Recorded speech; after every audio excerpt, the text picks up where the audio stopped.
بن عبد الملک اموی بادشاہ بنو امیہ کا سب سے حسین بادشاہ سلیمان بن عبد الملک، سب سے حسین، 42 سال کی عمر، جوانی،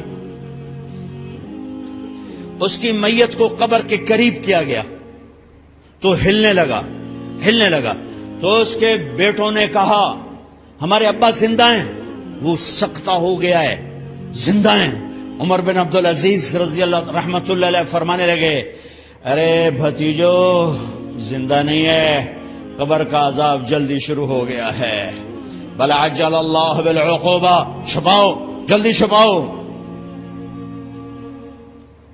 عمر بن عبدالعزیز جس تخت پر بیٹھے اس پر سلیمان تھا، اس پر ولید تھا، اس پر عبد الملک تھا، ان تینوں نے اپنے من کو راضی کیا، عمر بن عبدالعزیز نے اپنے رب کو راضی کیا۔ جب عمر بن عبدالعزیز کا وقت آیا مرنے کا تو انہوں نے بلایا رجا بن حیوہ سے، فرمایا کہ میں نے عبد الملک بن مروان چاچا بھی تھے، سسر بھی تھے، ان کی بیٹی فاطمہ سے شادی ہوئی تھی، میں نے اس کو قبر میں اتارا، کفن کی گرہ کھول کے دیکھا تو اس کا چہرہ قبلے سے ہٹ چکا تھا، رنگ کالا سیاہ پڑ چکا تھا۔ عبد الملک بن مروان گورا چٹا تھا، یہ جگہ سرخ تھی، کالا۔ پھر میں نے ولید کو قبر میں اتارا، اس کا بیٹا 10 سال حکومت کی، اس نے 21 سال حکومت کی، اس نے 10 سال کی، ولید بن عبد الملک۔ میں نے اس کے کفن کی گرہ کو کھول کے دیکھا تو اس کا رنگ سیاہ ہو چکا تھا اور قبلہ کی طرف سے چہرہ پھر چکا تھا۔ پھر اس سلیمان کا واقعہ تو ابھی سنایا، پھر اس سلیمان کو قبر میں اتارا اور اس کے کفن کی گرہ کو کھول کے دیکھا تو اس کا چہرہ قبلے سے ہٹ چکا تھا۔ اب میں جا رہا ہوں، مجھے دیکھنا۔ پہلے تینوں نے حکومت کی پوجا کی اور عمر بن عبدالعزیز نے اپنے اللہ کی پوجا کی۔ انہوں نے ایک بڑا عجیب خطبہ دیا جب خلیفہ بنے، اے لوگو،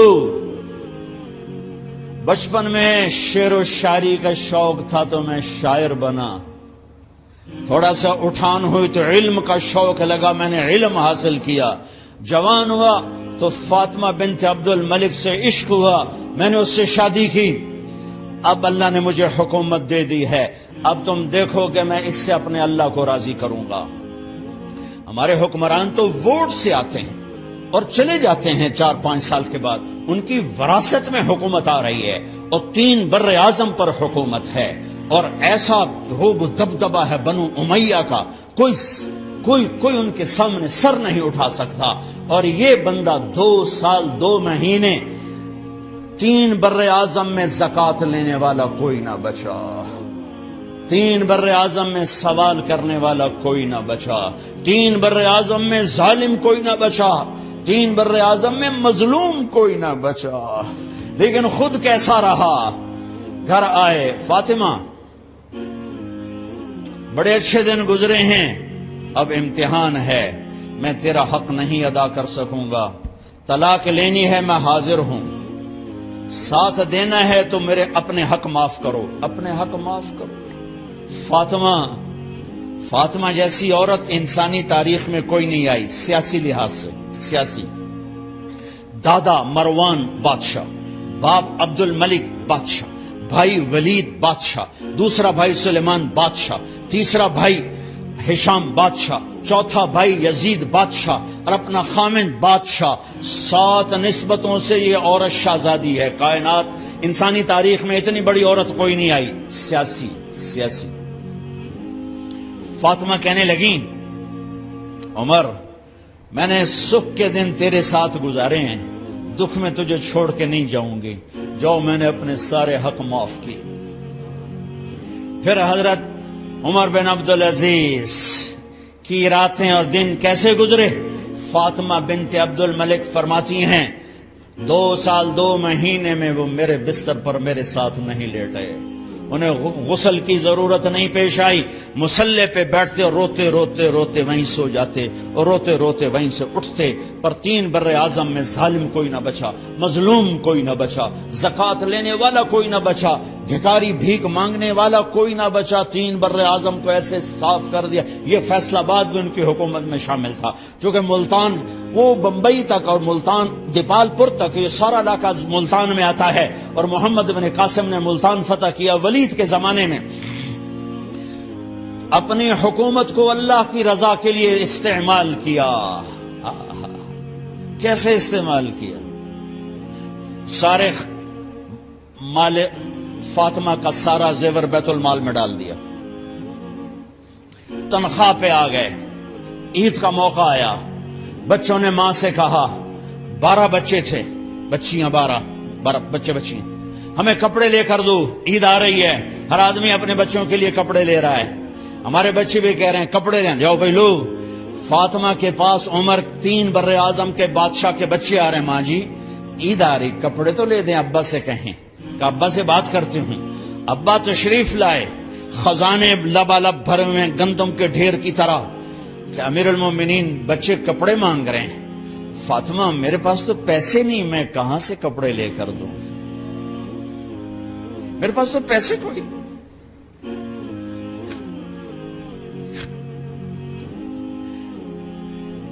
حضرت فاطمہ نے کہا پھر بچوں کا کیا کروں؟ کہا پھر مجھے بھی نہیں پتا کیا کروں۔ اس کے پہلے 3 حکمرانوں نے لوٹ مار کے بازار گرم کیے، ظلم و ستم کے پہاڑ توڑے، اور آج اسی خزانے پہ ایک شخص بیٹھا ہے جو اللہ کو راضی کرنے کے جھنڈے گاڑ رہا ہے۔ تو فاطمہ نے کہا آپ ایسا کریں، اگلے مہینے کی تنخواہ ایڈوانس لے لیں، اس سے میں اپنے بچوں کو کپڑے لے دیتی ہوں، اور گھر کا خرچہ میں مزدوری کر کے گھر کی روٹی چلا لوں گی۔ ارے اپنی تاریخ پڑھو، صرف ڈرامے ہی نہ دیکھتے رہ جاؤ، صرف گانے ہی نہ سنتے رہ جاؤ، اور بھی دکھ ہیں زمانے میں محبت کے سوا، راحتیں اور بھی ہیں وصل کی راحت کے سوا۔ انہوں نے اپنے بلایا وزیر خزانہ مزاحم، اپنے غلام، ہاں بھائی مزاحم ہمیں بچوں کے کپڑے چاہیے، تو اگلے مہینے کی تنخواہ ایڈوانس مل جائے۔ وہ کہنے لگے امیر المومنین آپ مجھے لکھ کر دے دیں کہ آپ 1 مہینہ زندہ رہیں گے، میں آپ کو تنخواہ دے دیتا ہوں۔ عمر بن عبدالعزیز سر جھکایا، اٹھے، گھر گئے، فاطمہ میرے بچوں سے کہہ دو کہ تمہارا باپ کپڑے لے کے نہیں دے سکتا۔ اپنی تاریخ تو دیکھو،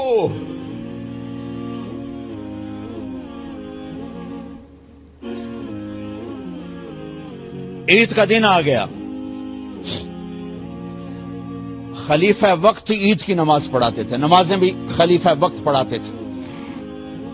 بنو امیہ کا خاندان ملنے کے لیے آ رہا ہے، سارے سرداروں کے بیٹے، اعلی پوشاک، اعلی لباس، ملنے آ رہے ہیں۔ تھوڑی دیر بعد دیکھا تو بچے بھی ملنے آ رہے ہیں، امیر المومنین کی حیثیت سے بچے باپ کو ملنے آ رہے ہیں، اور ان کے جسموں پر پرانا لباس ہے۔ حضرت عمر انہیں دیکھ کر ادھر اپنے سرداروں کے بچے دیکھے تو زرق برق پوشاکیں، اپنے بچوں کو دیکھا۔ ارے اس باپ سے پوچھو جو سب کچھ کر سکتا ہو اور پھر مٹھی بند کر لے کہ نہیں میں نے حرام کی طرف نہیں جانا۔ بچوں کو دیکھا تو آنکھیں ڈبا گئیں، آنکھوں میں آنسو آ گئے۔ فرمایا میرے بچوں آج تمہیں اپنے باپ سے گلہ تو ہوگا کہ آج ہمارے باپ نے کپڑے ہی نہ لے کے دیے۔ ان کے ایک بیٹے ہیں عبد الملک، ان سے بھی 4 رات آگے تھے، ان سے پہلے ہی فوت ہو گئے تھے۔ کہنے لگے ابا جان آپ کو مبارک ہو،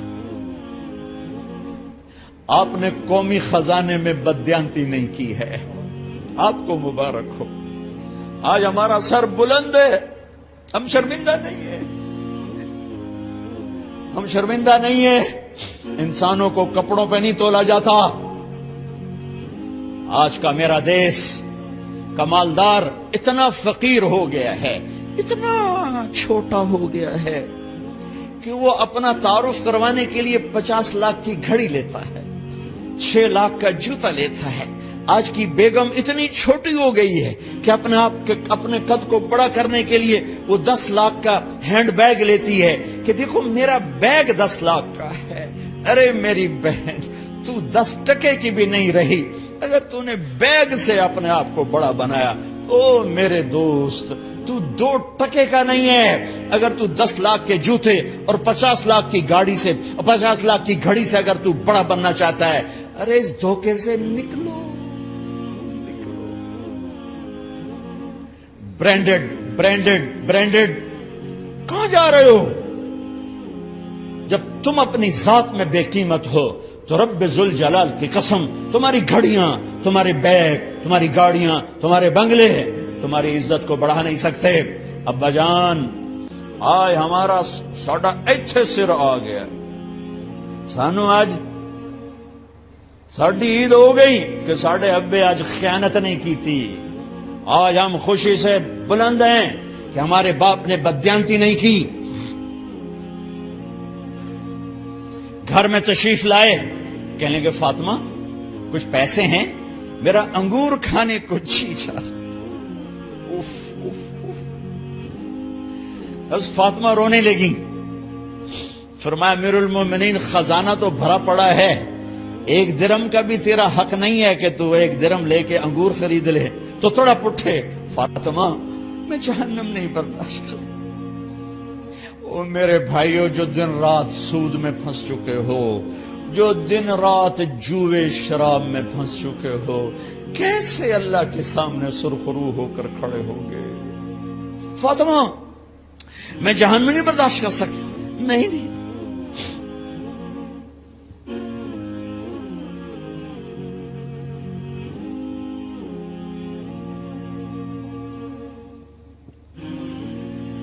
ایک رات گھر میں تشریف لائے، بچیاں، بیٹیاں،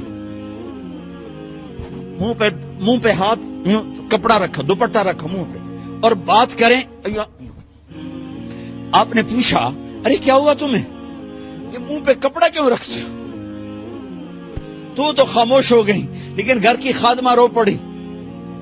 کہا امیر المومنین، آج آپ کی بیٹیوں نے کچا پیاز توڑ کے اس سے روٹی کھائی، سالن کوئی، ارے مسردی دال ہی کوئی نہیں ہے، پیاز، کچے پیاز نہ روٹی۔ آج ساڈا مزدور جڑا کوئی نہ کوئی چٹنی بنا باندا ہے، 3 بر اعظم دے بعد شادیاں دھیاں، کچے وصلہ نہ روٹی بیٹھیاں کھاندیاں۔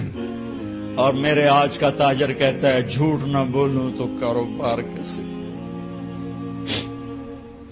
میرا افسر کہتا ہے رشوت نہ لوں تو گزارا کیسے کروں۔ تو عمر بن عبدالعزیز پھس پہ ہچکیوں کے ساتھ روئے کہ میری بچیوں، میں تمہیں بڑے اچھے کھانے کھلا سکتا ہوں اور میں جہنم کی آگ برداشت نہیں کر سکتا۔ بھائیو، اس بندے نے اپنے آپ کو ذبح کر دی، اللہ کو راضی کرنے کے لیے ذبح کر دی، اپنے ذات کو، اپنے جذبات کو، اپنے احساسات کو۔ جب گورنر ہوتے تھے نا، تو حضرت فاطمہ کی ایک باندی تھی، ان سے انہیں عشق ہو گیا، تو اپنی بیگم سے کہتے یہ باندی مجھے گفٹ کر دو، وہ کہتی میں نہیں کرتی۔ جب یہ خلیفہ بنے کئی دفعہ ان سے کہتے مجھے ہدیہ کر دو، مجھے دے دو، وہ کہتے میں نہیں دیتی، میں نہیں دیتی۔ جب یہ خلیفہ بنے تو ان کی بیگم نے اس باندی کو نہلایا، خوبصورت زیورات سے سجایا، عالی شان میک اپ کیا اور اس کا ہاتھ پکڑ کے لائی، امیر المومنین یہ آپ کی خدمت میں گفٹ ہے۔